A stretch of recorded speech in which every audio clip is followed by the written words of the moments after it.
Welcome back to Previously Prohibited. I'm Jenin Eunice here with my co-host Melissa Whitty, and I'm very excited to have on today CJ Hopkins. He's a playwright, novelist, and political satirist. Yeah, he's American, but he's living in Germany, which will be the beginning of our subject here. So he's been prosecuted in Germany under their hate speech laws, I believe, for sort of satirical use of a swastika. I don't know if that's exactly the right way to describe it. We'll get into that. And so he's very familiar with what happens when speech is suppressed, political speech, which is now coming to us in the U.S. in a form that we haven't seen, certainly not in my lifetime, maybe ever. But before we get into that, over to you, Mel.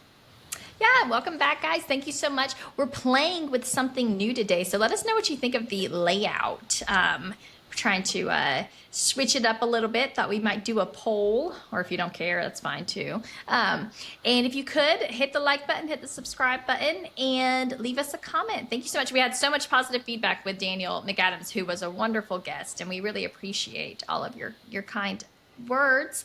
And I know you're going to enjoy CJ Hopkins just as much because he is brilliant and was really kind of a hero to me, especially because you're so good at putting my thoughts and feelings into words without expletives, especially during COVID, which I thoroughly enjoyed because I could share it with people who maybe weren't on my level yet. But I mean, just you have quite the way with words, CJ. So thank you for joining us. Well, thank you. Yeah, it's a pleasure. So can you tell us a little bit about your case in Germany, what led to it, and where it stands now? Sure. I'll try to do the short version of it. Mel, as you said, I was a pretty vociferous critic of the so-called COVID measures, basically all of the authoritarian measures that were rolled out during the, I'm calling it the COVID era now, basically 2020 to 2023 here in Germany. And I wrote a lot of essays, chronicling what was happening during that time, collected them in a book, which I titled The Rise of the New Normal Reich, referring to this phrase, the new normal, which I didn't make up. I always like to remind people it was actually pumped out in the initial propaganda that was rolled out in March and April of 2020. And yeah, there's the book. And so what my brilliant cover artist, Anthony Freda, and I did is we stole William Shirer's famous cover from his book, The Rise and Fall of the Third Reich. Basically copied the black cover, the red type, the little white circle down there with a swastika in it, and we covered up that swastika with one of the medical-looking masks that we were all forced to wear.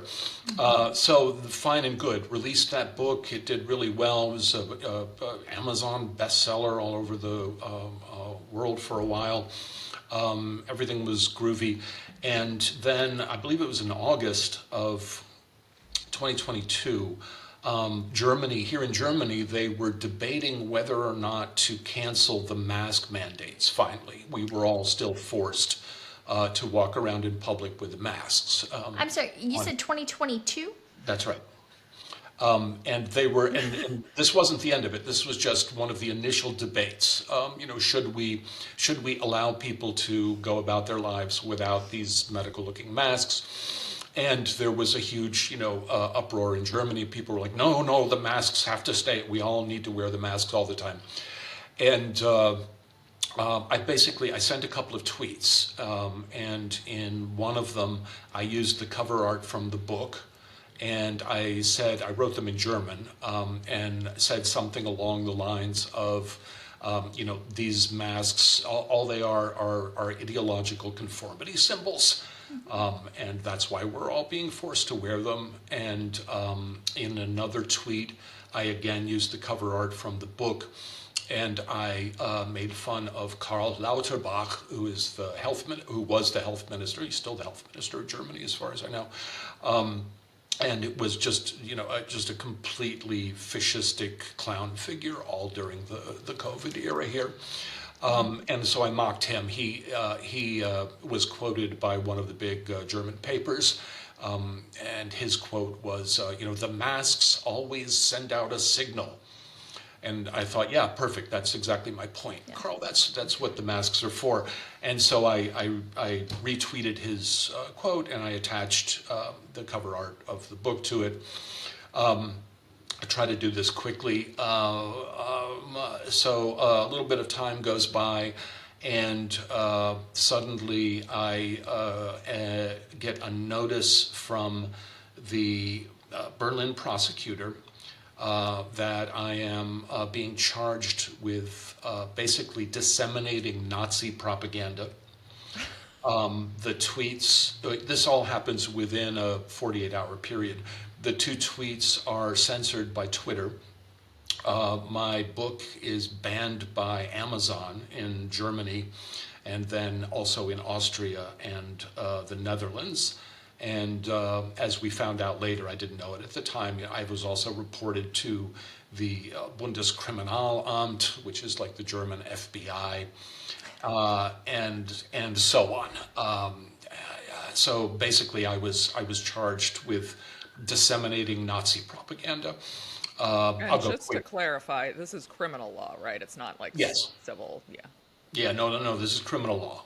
It's obviously in Germany, and it's funny. I tell everybody I'm basically a free speech absolutist, but I make an exception for Germany. In Germany, there is a ban on displaying Nazi iconography and Nazi symbols if you are promoting Nazism. Obviously there are exceptions to this ban because you couldn't show a Tarantino movie or or sell William Shirer's books or watch a Rammstein video or anything else. There are many. Well, it wouldn't fit that second element, right? That with the intent of promoting, just like yours. So. Exactly. Well, There are exceptions written into the ban for art, obviously, for satire, for education and historical education, and the one that was kind of key for me is one of the exceptions that's written into the ban is if you are using the symbol to counter Nazi ideology or totalitarian ideology, if you're using the symbol to criticize authoritarian anti-constitutional activity, which is obviously what I was doing. I was comparing the actions of the German government to the actions of the Nazis.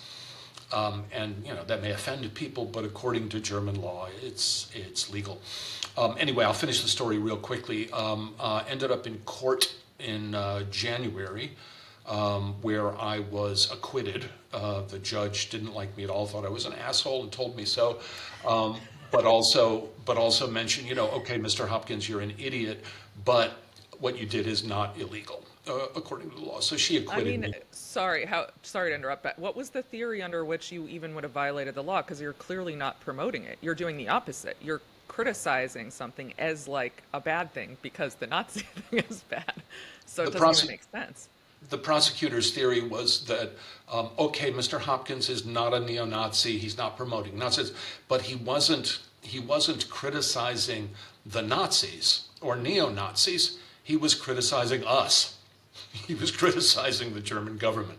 So he didn't make it clear enough that Nazis are bad. This was actually their theory. I see. So as if I was using the Nazis as a comparison, and I've been criticized for going way over the top and with this comparison, but as if I was comparing the German government's authoritarian actions to the Nazis, and I was doing that in some way that didn't make it clear that the Nazis are bad. Right. This was actually their theory. It's hard for me to understand because I, of course, thinking you mentioned Tarantino and of course, Inglourious Bastards, which is brilliant satire in my opinion, but certainly not as clear as one would think. If you could be prosecuted, I can't understand how they could ever let a movie like that be shown because it's not always 100% clear. At the end, it gets a little bit, silly, but. it's even crazier than this, Mel. Let me just finish the court story quickly, and then I'll tell you the really crazy part. So I'm acquitted in January, and the prosecutor is not happy about that. And in Germany, the prosecution can appeal an acquittal. Which of course the Berlin state prosecutor did. And so they dragged me back into court, into the higher court, the appeals court here in Berlin. And that court, of course, overturned my acquittal and convicted me of the charges. So we had nothing else left to do but go to Germany's Supreme Court. My lawyer, we filed a complaint with the Constitutional Court, and that's where things stand. We're waiting to find out if the Constitutional Court will hear our case. Back to the comparisons, it's even worse than the Tarantino film. Right before I went to my second trial, where my acquittal was overturned, Der Spiegel, everyone knows Der Spiegel, it's the big famous German magazine. So they print a cover which is exactly the same as the artwork on the cover of my book. It's a big fat swastika that is covered by a German flag, right? So absolutely exactly the same art concept. Stern, another magazine, big German magazine, did the same thing, put a swastika in a martini glass on the cover of their book. Now this was fine because they were comparing the AfD party to the Nazis. Of course. Right. Whereas you were comparing the German government, and that they didn't Correct. want criticism. Yeah. It's the Social Democrats, Yeah. right? Well, it was a coalition, not just the Social Democrats. It's the SPD, the Greens, the FPD. But yeah, the government that ruled all during the COVID era. Comparing them to the Nazis, no. You can compare the AfD to the Nazis all day long. Okay. It's, the whole purpose underlying the First Amendment, as you probably know, is, to allow for people to criticize the government. Like, political speech is considered the most protected under the First Amendment. Yeah, and shout out to the founders for the Fifth Amendment, protections against double jeopardy, thank heavens. I mean, it's so insane. The concept of being acquitted and then the prosecution just coming back. I mean, that sounds like hell on earth, right? Because you can never breathe easy.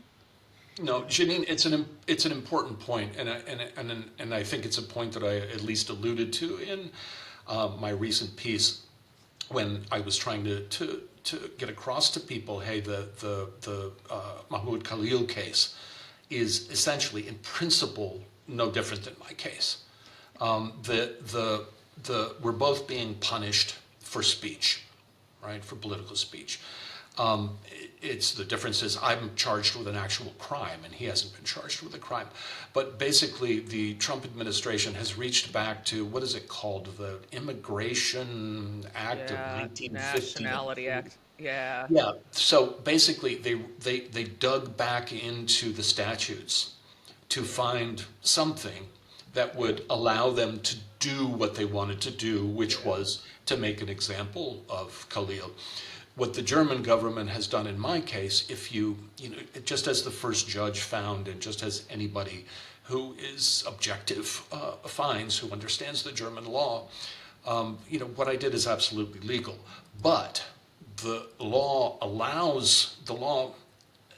is open enough that it allows the prosecutors to misinterpret it, to twist it, and use it against me in my case, despite the fact that they're not using the same logic against Der Spiegel and Stern and what have you. The point that I was trying to make is they're not breaking the law. The Trump administration is not breaking the law. I get replies, constantly, people writing back to me, saying, it's in the law, they're allowed to do it. I said, that's not the point. Of course, they found something in the law that allows them to do it. I said, it's the same in my case. What I've been trying to, recently, what I've been trying to confront people with is for you, it's fine if Trump, does it to make an example of Khalil. It's exactly the same thing that the Germans have done to me that Right. you have been outraged about, and you've been It's supporting me for over a year. Right. It's And it's the also my same thing. position that either the statute is unconstitutional or if this is the interpretation of the statute, it's unconstitutional. Because the First Amendment is a restraint on government, right? It says Congress shall make no law abridging the freedom of speech. It doesn't talk about the speaker's immigration status. And so to the extent, in my opinion, that the statute punishes someone for their speech, it's either not constitutional or it should be read in order to exclude speech. It has to be something more than that. That whatever the national security threat is, it has to be more than just your opinions, your views, your speech. And it's not, the statute is not just about national security. In fact, I believe it's explicitly about if this is adverse to our foreign policy. And the reason that it was written and implemented was in case, like, you had, like, say, a diplomat or someone, a fugitive, some kind of diplomatic fugitive who came to the U.S. seeking some kind of refuge, and this would be a problem, right? You had maybe a gangster or something. They hadn't broken any laws in the U.S. for you to deport, but hey, we actually can't have you here because this is gonna, say you were Japanese and you were a gangster and you came here. We can't have you here because this is actually gonna cause us issues with our ally, Japan, right? Which, and obviously, so what they're basically saying now is that Mahmoud Khalil, or Khalil Mahmoud, sorry, I don't. Mahmoud Khalil, yeah. Yeah, is he is hurting our relationship with Israel, which is really bizarre if you think about it, because number one, obviously that's just baloney. He's not hurting our relationship. I don't think anything could possibly hurt that relationship as far as our government is concerned, and he is not a citizen of theirs, right? So any other time, I believe it's been applied 3 times from what I read, and it was always one of these diplomatic fugitive kind of things, right? And it's, yeah.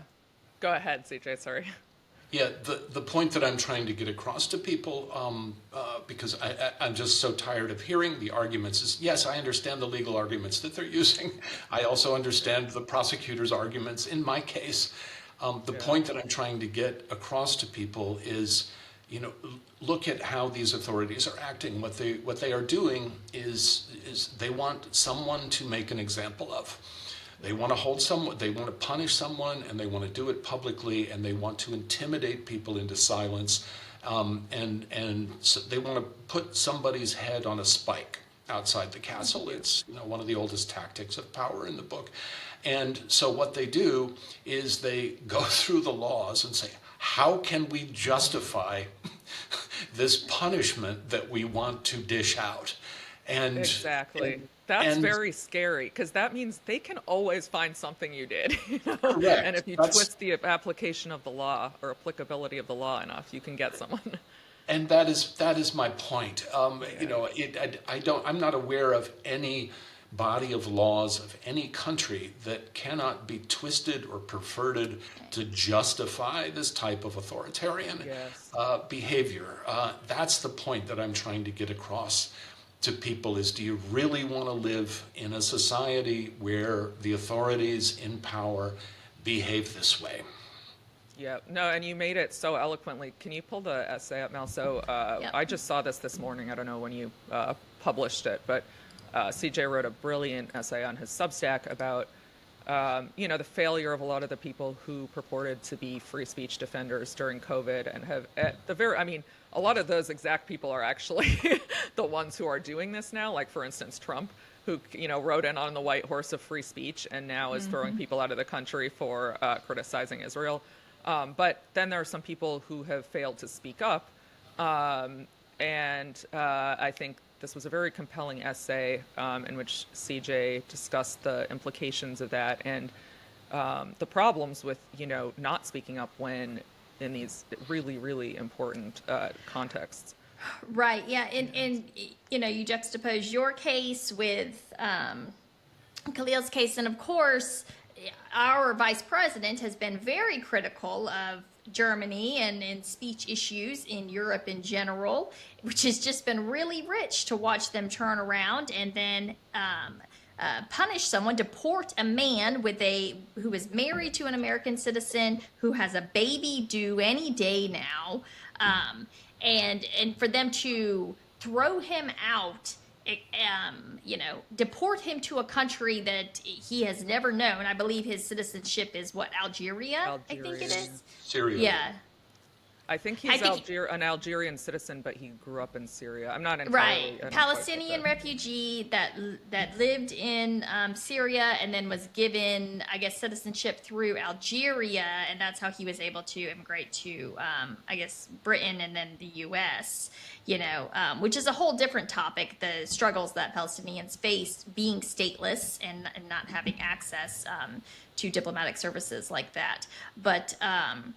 yeah, there was a part that you really nailed down here, talking about we get the message they are sending. The tactic wouldn't work if we didn't. Talking about we know what they're doing. The message is that our democratic rights and principles are meaningless. They are empty platitudes, which will be violated whenever it is convenient to whichever party is in power. They will be sanctimoniously recited whenever one party wants to shame another political party or another country or union of countries, and then ignored and made a mockery of the moment it is expedient, which is so true. This is exactly what they're doing. Just a total bastardization of everything that we hold dear in our country. And I think, so this letter was addressed to Vice President J.D. Vance, Jay Bhattacharya, who's now the director of the NIH. I love it. And Make HHS America Great Secretary. Again. Yeah. Bobby Kennedy. And, I mean, can you talk a little bit about your point that remaining silent at this time is, has significant implications? Yeah, this is really. I wasn't joking at the in the intro to the piece. I wrote, this is not a column that I wanted to write. This is not an open letter that I wanted to write. I know Bobby Kennedy and Jay Bhattacharya a little bit. I've done their podcasts. We've exchanged correspondence a lot, and I know them. I like them. They did a lot of great work during the COVID era. J.D. Vance actually sent out a tweet, supporting my case, drawing attention to my case after his speech in Munich, which I appreciated, and I told him so. And I've said, on the record, a fantastic speech, good speech. In Munich, I wrote back to him on Twitter, X, whatever it is. I said, look, I'm not your enemy. I thought your speech was excellent, but I don't tend to take politicians' words at face value. I need to see actions. And unfortunately, Jenin, as you said, what we're seeing is just the exact contradiction of everything that he said in Munich. The administration cranked up and just started its own crackdown on dissent. I wrote numerous pieces about this, calling him, the criminalization of dissent, and talked about the crackdown on dissent during the COVID era. And it was massive. It was my main focus. Jay was, sorry to interrupt, but Jay was my client in a case, or actually he still is. We got to get him out of the case because he can't be defendant and plaintiff in the same one. But he was alleging that he, along with Martin Kulldorff and a couple of other people, alleged that the federal government had censored them on social media, had been involved in that. So this is an issue he cares deeply about. And Bobby Kennedy had a parallel case he filed shortly after ours. So we've actually had a lot of court stuff together. And it's tough because I understand they're worried about, they want to be able to have influence in the sphere that they think that they can make a difference, which is health-related stuff. But on the other hand, it's just difficult to watch people who claim to be such free speech warriors say literally nothing about what I think is the most egregious free speech violation of modern history. Sorry. No. Real quick, you know, and as far as like say Bobby Kennedy goes, he's not just not stepping up; he's actually using his power to, He is, yeah. you know, to twist the law in a whole different manner to insert the authority of his agency in order to quell speech even more, right? By claiming that any opposition apparently to Israel is it threatens a public health emergency. Which is Yeah, just well, so he's using asinine. HHS's authority to withdraw public funds from universities that don't tamp down enough on pro-Palestine speech. So Bobby Kennedy is actually, Jay Bhattacharya cannot be accused of this, but he's actually actively suppressing speech. So I'm very comfortable calling him out. But go ahead, CJ. I'm sorry. I forgot exactly what I was going to say. I think what I was going to say is I was really hoping when Trump got reelected. What I was really hoping is that it would be more or less like the first Trump administration, that liberals and the mainstream cultural establishment would freak out and call him Hitler and all this stuff, but that he would never really go there, which is basically what happened during the first Trump administration. It became rapidly clear that was not the way it was going to go this time. It seems very obvious to me that what's happening is the Trump administration and the MAGA crew are feeding red meat to the MAGA demographic, which is hungry for revenge. They want to see immigrants deported. They want to see immigrants basically just cracked down on one way or the other. And it became really clear how things were going to go right in the beginning. As I was trying to say, I consider Bobby and Jay friends, and I'm not trying to shit on them. In the beginning, I felt like, okay, I understand. They're part of the administration. They're trying to fix the stuff that they're trying to fix, and I don't want to pressure them. But we're at a point already. Where, working in this administration, working with this machine in Washington is a problem. To me, it's a moral and ethical problem. The only way that I could possibly be a part of this administration to try to do my job is if I felt free to call out the authoritarian behavior of my, what are they, colleagues, co-workers, I don't know. I think that it is imperative, given where we are, that prominent people like Bobby, like Jay, and a lot of other prominent people that I didn't include in the letter, I think it is absolutely imperative that they speak out, just as imperative as it was during the COVID era, when I also expected and demanded people to speak out in defense of our basic democratic rights and principles, because that's what this is about. What would you say to that? So just to play devil's advocate, because actually I agree with every word, but would you say to, I think their position would be, well, if I do that, I'm going to get fired, and then it'll be someone worse than my, who maybe is even worse or is actually actively trying to tamp down on speech, like someone in Jay's position, and who will be worse on the sort of health-related reforms I was planning to implement. So it'll just end up with, sort of in practical terms, a worse situation. What would you say to that response? Get fired. Yeah. It's that. I've heard that reasoning, in numerous different contexts, and guess what? We're responsible for our behavior. We're responsible for our actions. We're responsible for our statements. They're not responsible to occupy their seats to prevent an even worse monster from sitting in their seats. What they're responsible for is to stand up for the principles that they say that they believe in, and that's where their responsibility ends. If it means that they get fired and someone who's far worse than them gets put in that chair, that's not in their power, and it's not their responsibility, and it's not an excuse for not speaking out when speaking out is necessary. And these people have enormous platforms and credibility. So if they use them in order to point out the hypocrisy and to, really call out the people who are saying this is different because participating in protests makes you a terrorist and anti-Semitic, it's like that's not at all consistent with the First Amendment.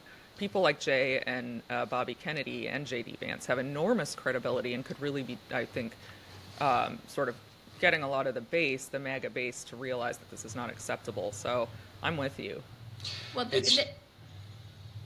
sorry, real quick. There is another kind of, from a political standpoint, thing going on here that I don't really think that you can ignore, and it's that I believe the Trump administration is butting up against reality in the prospect that they're actually not going to be able to deport millions of people like they had promised to do.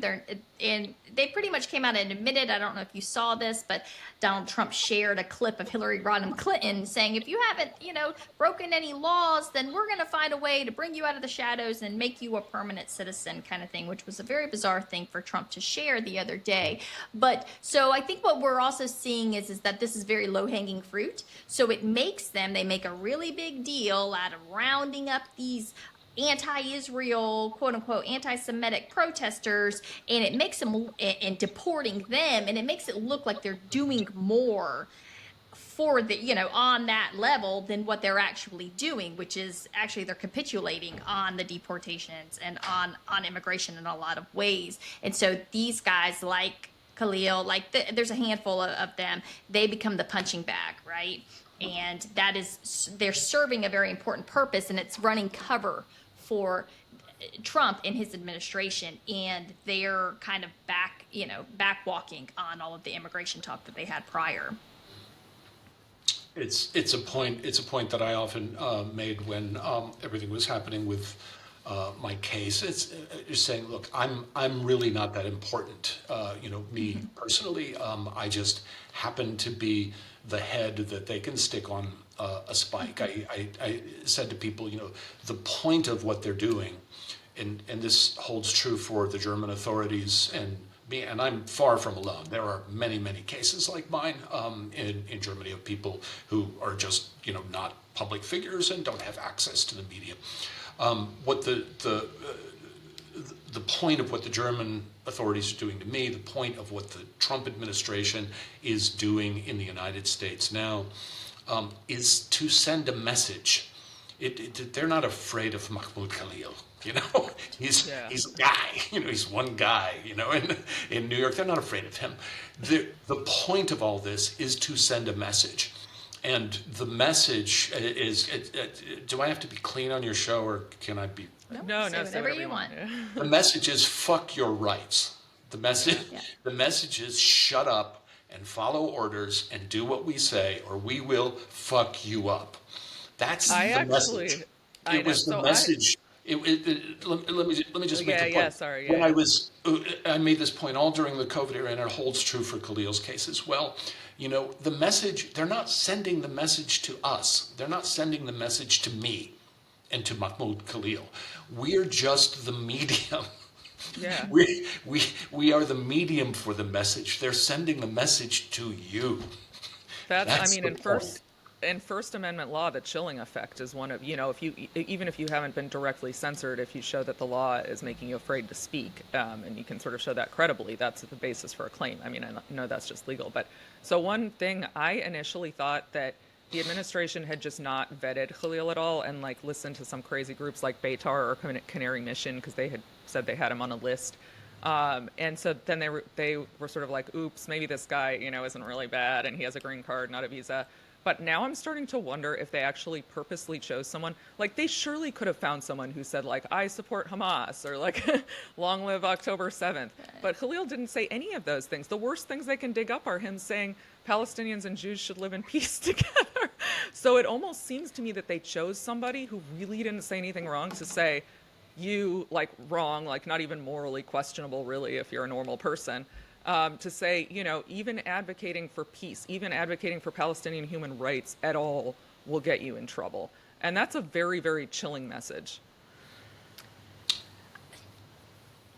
I'd go even a step further, Jenin.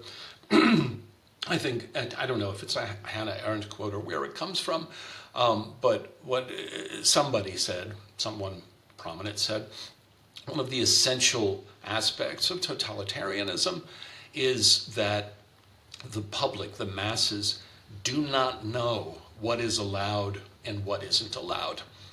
That's the point of it. The point of it is that the authorities can wield power against you and punish you arbitrarily. And what they told you it was okay to say yesterday, today is a capital offense. And that's the way this type of authoritarianism and totalitarianism works. I'm echoing what you said. If you look at, if you wanted to prosecute somebody like me, if you wanted to prosecute somebody in Germany, for using a Nazi symbol to, make political criticism, really, would you choose an old lefty like me who has spent his whole life writing, anti-authoritarian, literature and why would you do that? The same with Khalil.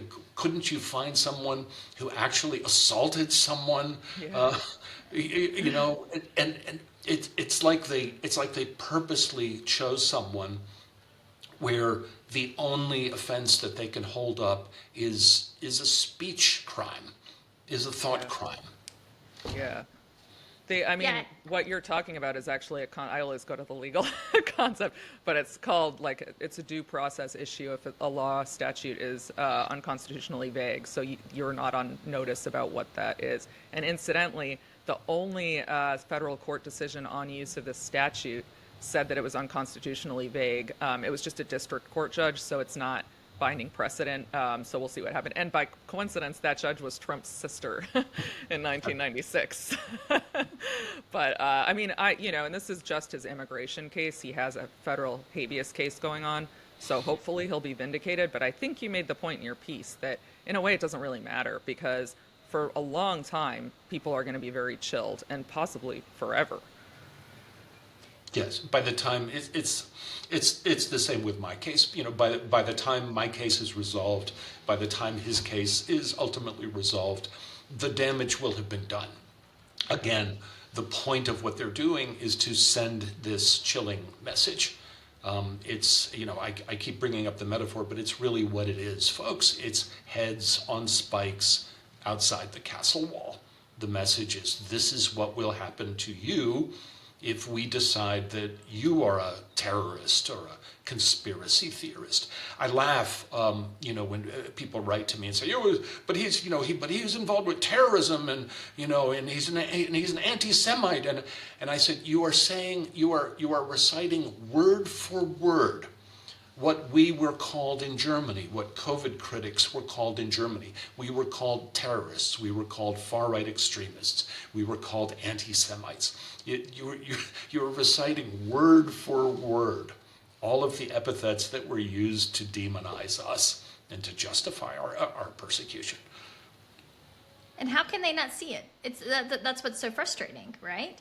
It's like we had so many people, quote unquote, wake up during COVID, and just to kind of lull themselves right back to sleep the second that, I don't know, maybe their own worldview was challenged in such a way, which of course there is, especially on the right, there is a very old tradition of always supporting Israel no matter what.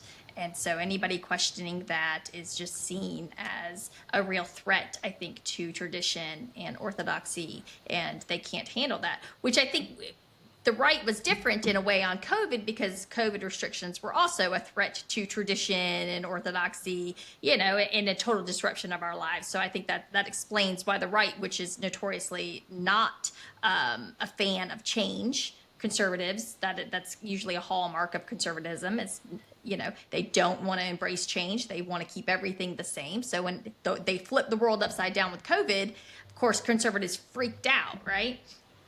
and the left kind of, went along with it. But now world is right back, right side up again, and we support Israel always and forever, and you can't challenge that. And so it's very frustrating for them to even if you even if you want to continue to support Israel, people should have the right to be able to say whatever they want to and not support Israel. And I think that that's just such a reasonable expectation. And the fact that a lot of people can't handle it is really concerning, I think. It's, Mel, when you started off, you were talking about, people being awake and what happened to them. This was a point that I made in my columns back in the COVID era when I was writing about this. I really don't think it's a matter of being awake or not awake, or what have you. I think we were just talking, about Bobby and Jay and these folks, and there are a lot of other folks that are in the same position. There are, a lot of influencers or public figures, what have you, that kind of built their audiences during the COVID era, and now they're faced with a choice, which is, okay, the MAGA folks in the Trump administration are acting just like are being just as authoritarian, if not more, than the COVID as the COVID totalitarians were. Why don't I speak out against it in the same way that I spoke out? Well, if I do speak out against it, we talked about Bobby and Jay, I'm going to get fired. I'm going to get fired and creamed in the press. Or I'm going to lose my audience. And then I'm going to lose my subscriber base. And I'm going to get kicked out of the organization that I'm a member of. There are real social and financial penalties to speaking out against the misdeeds of your side, whatever that side may be. I know it. Oh, yes, you do. I say that I try to repeat this as much as possible. I say it, I'm basically an entertainer and just a humorist, and I say, look, whatever team you're on, I'm not on it. I'm not on a side. All right, so please don't be shocked when I start criticizing this side or that side or whoever, because that's not where my work comes from. It doesn't come from allegiance to a side. When your allegiance to your team becomes more important to you than the truth, than your honor, than your integrity, than your principles, I think you're screwed. That's what I meant when I wrote in the letter. I can't imagine a worse fate, than to be seen as someone who will betray his principles, sell out his integrity, for the sake of waving a flag, for some team that he's on. I can't imagine a worse fate. Most people seem to be like that, though. That's sort of the impression I've gotten, is most people really, really want to belong to a tribe. And there are a lot of people who I think actually don't care very much about Palestine, Israel, or the speech issue around it, but they're so desperate to continue to be accepted by that group. And I was sort of on a personal note, during the COVID years, I had groups of people, we called ourselves Team Reality, which I guess should have been a red flag, but we would sort of hang out during lockdowns and even in different cities. So if I traveled to, San Francisco, there were people there I hung out with. We all had a big party for Jay last night. Most of them won't speak to me because of my views on Palestine and the free speech issues. So it was it wasn't fun, but I went for Jay. And he was in a celebratory mood, and I said, I was very glad for him, but I can't celebrate because, I can't feel happy because we have not won. This authoritarianism, because I don't see it as my team won. It's the principles, and the principles have lost. And it's disappointing to see how so many of the people who claim to care about free speech and freedom during COVID have completely taken the opposite tack, or at least not said anything at this point. It's heartbreaking to me, Jenin, and you mentioned your views on Israel Palestine, and I just say it again. repeat it. If folks are not getting the message that I talked about before, the message, being, fuck your rights, fuck the law, we, we have the power and we are going to do whatever we want. Take a look at what's happening in Gaza. And I say this as someone, I jumped out right up front. I've always been critical of Israel. I've always had, sympathy for the Palestinian people, but it's not my thing. I'm not an activist in either direction. I'm not an anti-Zionist that, wants Israel to be wiped off the face of the earth or anything like that. And I jumped out and I criticized both sides. So keep that in mind when I say this. But what's happening there is also, this is the same message. The message is, we're going to wipe this place and these people off the face of the earth. And we're going to do it right in front of you. And we want you to watch us do it. And no one is going to stop it. It's devastating, regardless of what you feel, and regardless of what side you're on. The message that is being sent is absolutely horrifying. Yeah.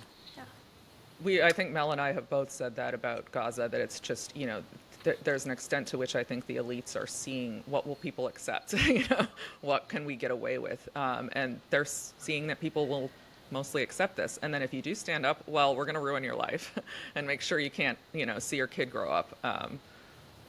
So it's really, I don't know.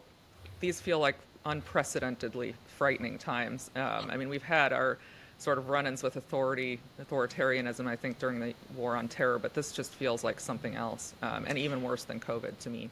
I'm not going to start rambling on about it. I've done that a lot. People can find my extended ramblings about it. But the short version is, I've been writing for years. As I said, I'm basically I'm a humorist and entertainer, and I have a theoretical side where I get serious and what have you. And on the serious side, I've been saying, analyzing, and trying to explain for years that where we are is we're at the beginning of this new global system that we live in that came into being about 35 years ago. And that system, because it has no outside adversaries anymore, that system is evolving into a new form of totalitarianism, folks. And that's what we're seeing. We saw it with one flavor during the COVID era. We saw it earlier than that during the war on terror that you just mentioned. Here's another example of, hey, we're going to go over and launch a war of aggression against a country that poses no threat to us whatsoever, and we're going to kill, hundreds and thousands of people and torture them and everything, and everyone's going to wave the flag, and no one's going to do anything about it, because these are the new rules. And this message is being sent over and over and over again. And if you track the last 35 years, as I've been trying to do, I believe you will see a system, a new global system, that is evolving in a totalitarian direction. And I mean that. It's a new form of totalitarianism. It's not a repeat of the Nazis or Stalinism, what have you, but it has all of the same basic totalitarian features, and it's scary as hell. Yeah, I've often spoken out about really what has been allowed to happen with Gitmo. And Guantanamo Bay, the abuses of our constitutional rights, which again are given to us by God when we are created. The government did not give them to us, and the argument is always the same that if you're not an American citizen, you don't have these rights. Which again, we've talked about this many times on this show, but it was about 2 years ago I was making this case that what happened at Guantanamo Bay and has never been addressed is, I don't want to say the original sin, but because it's not. We know that things have happened before then, but it is this lingering sin that has never been addressed and never confronted. And so we see the way in which it was used, quote unquote, terrorism, to break down and rob people of their rights. If you're accused of terrorism, it's like a forfeiture of your God-given rights, right? And it was only a matter of time before that was extended from international terrorists to domestic terrorism. And we saw that with January 6th. We saw a lot of innocent people get swept up and, get thrown into solitary confinement, get denied a lot of basic rights that they should have been. And again, the argument was, well, they are domestic terrorists. And so, and I got a lot of people were really upset with me. I got so much anger and hate when I was talking about that, but you can't complain about the way they're treating the domestic terrorists if you've never actually looked into the way that we treated the international terrorists, which of course was a million times worse in every way, shape, and form. And we still have men sitting in Guantanamo Bay that have never been charged with a crime and have been there for 20 years. So if that's not totalitarianism, then nothing is, right? Well, it started with the terrorists, and terrorism, which is actually it's a meaningless term. It's a tactical term. The point of the term is to do exactly what you just said, Mel, is to demonize people, to mentally strip them of any rights that they have, and to dehumanize them. Terrorists commit crimes that we already have words for. There are words like murder and kidnapping, and all of these are perfectly good, clear words and crimes that people can be charged with. These words like terrorist and extremist and it's conspiracy theorist, and all of these labels were applied to COVID critics. They were applied to us here in Germany. They can be applied to anyone. I don't have time to get into all of this or the energy to really get into it. I wrote a lot about the pathologization of the political during the COVID era. And when I say pathologization, I'm not just talking about medical language.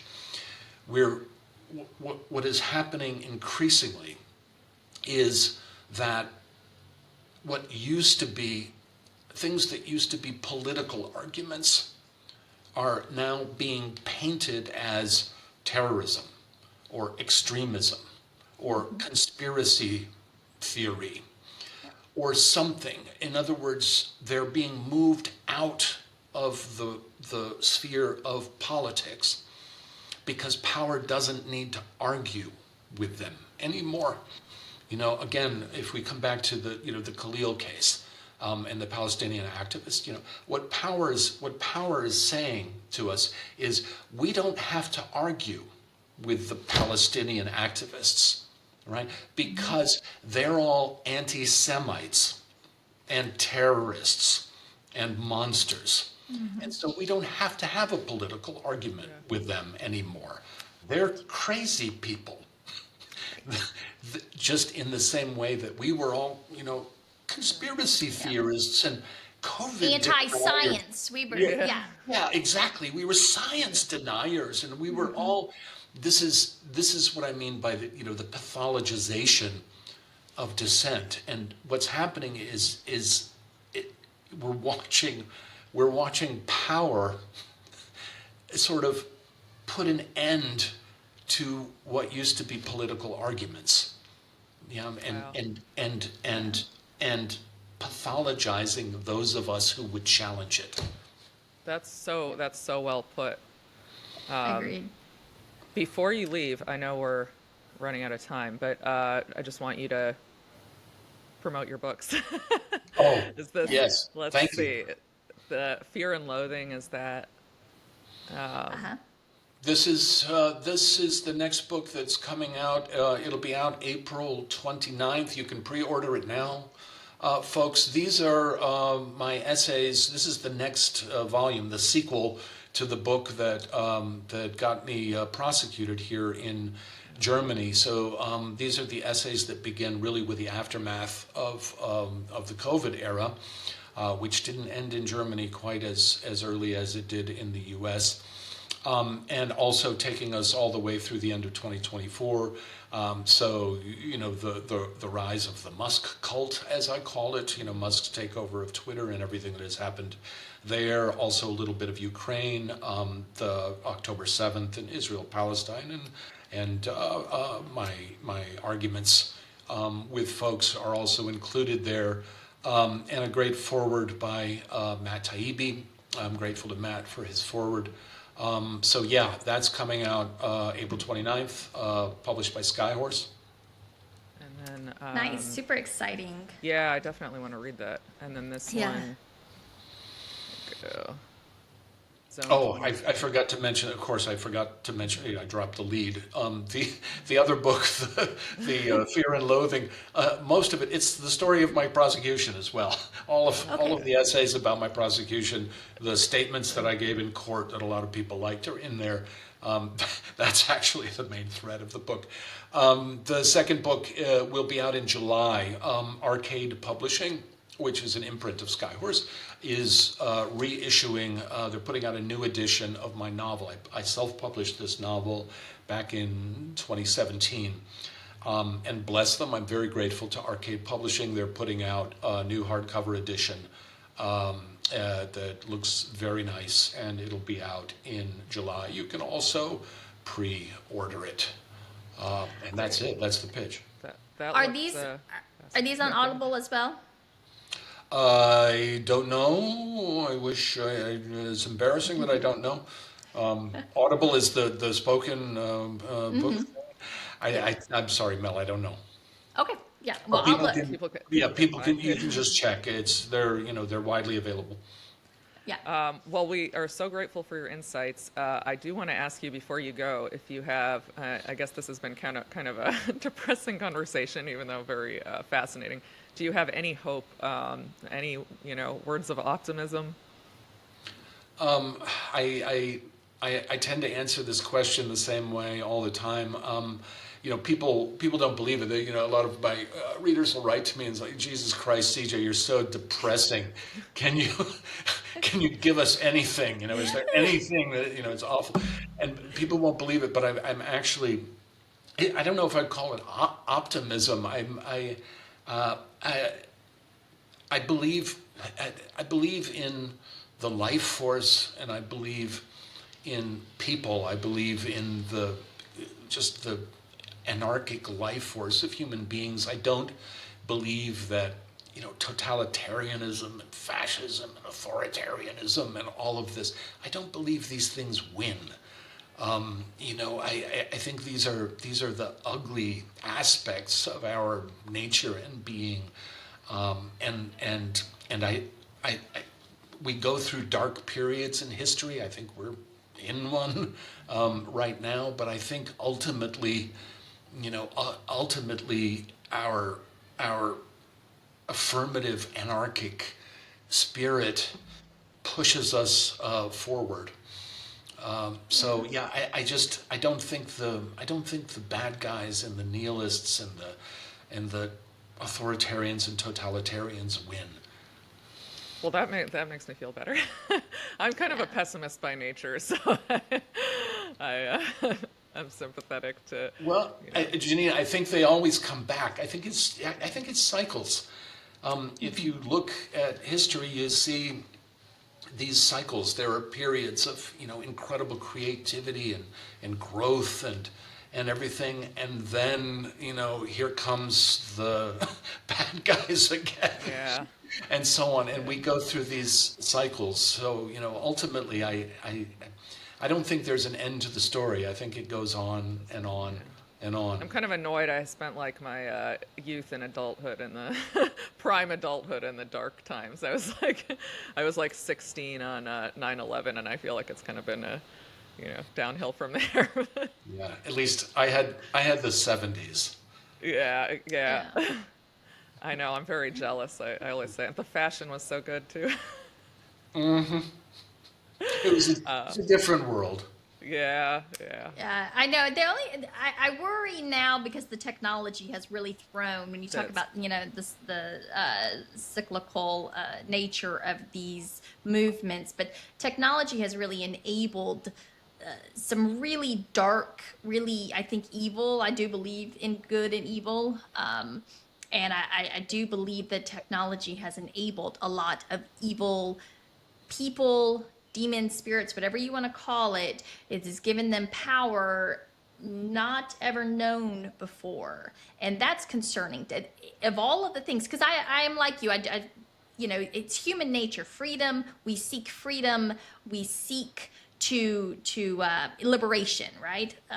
Give me freedom or give me death. This is a pretty common universal human instinct, and so humans will fight back against it. But unfortunately now we're up against something totally different, where they can prey on our psychology with their technology. They can swarm us in ways that were never really imaginable, And even get just 30 or information. 40 years ago. Yeah. Well, The and information they have warfare access to, yeah. and their like ability information to about us. to Yeah. cut us off from each other is something that is very concerning as well. So I'm like you, I am an eternal optimist, definitely. If the fields were level, I'd say we always win in the end, but that's the only thing that I'm concerned about. Especially you've got some really characters that we don't even know what their motivations are. And you know who I'm talking about, Mr. Musk. Mel, you mentioned good and evil. Am I wrong? Did I read somewhere you're a religious person? I am religious, yes. Yeah, when you mention it, maybe that's a better way of saying what I was trying to say before. Is because I believe this too. I can just put it in these words. I think that we all have God within us, and we also have the capability of evil within us, and I don't think this battle ever ends. This this struggle that takes place out in the world, and it takes place within us too. And I guess what I was trying to say before is that I have faith. It's not really optimism, but I have faith in that part of us that is good, or God, and that is not evil, and that doesn't want to destroy and dominate and so on. I have faith in that part of us. I guess maybe that's a better way to put it. Definitely. Well, I mean, that's nice. the temptation for vice, for sin to, seek out vice really it is a temptation. It's something that we will all struggle with always. But yes, you can, whatever faith that you have, the goal is to keep your heart as pure as you can, right? And which of course is, when I say pure, I mean it's good. Chase the good and expel the bad. But it is a constant struggle. And then unfortunately you throw in the technology and it gets much harder for normal human beings. We're not built. We haven't adapted yet. We haven't evolved yet to be able to counter all of that, all of the things that get thrown at us now. So that's the challenge, right? Yeah, one of Well, the many. Before we leave, we will have to have you back because there were so many topics Definitely. we Yeah, didn't you're talk so about, but, fascinating. where can people find your work? My Substack is probably the easiest thing for people to go to. I mean, you can just stick my name in a search engine and all of the links will come up. But my Substack, CJ Hopkins on Substack, is where I try to send everyone, because that's where you can also subscribe and send me a little money every month. I don't paywall anything. All of my columns go out free. There are no paywalls. My subscribers, who I am incredibly grateful for, thank you all, they do that voluntarily. And a lot of people can't afford to, but those who can do it. So if you go to my Substack, that's the best place to start. Great. Thank you so much Thank again. you. It was really And fun hold on. having it. Yeah. Yes. And hold on just a second before you go, but we're going to end it. Bye, guys. Bye-bye.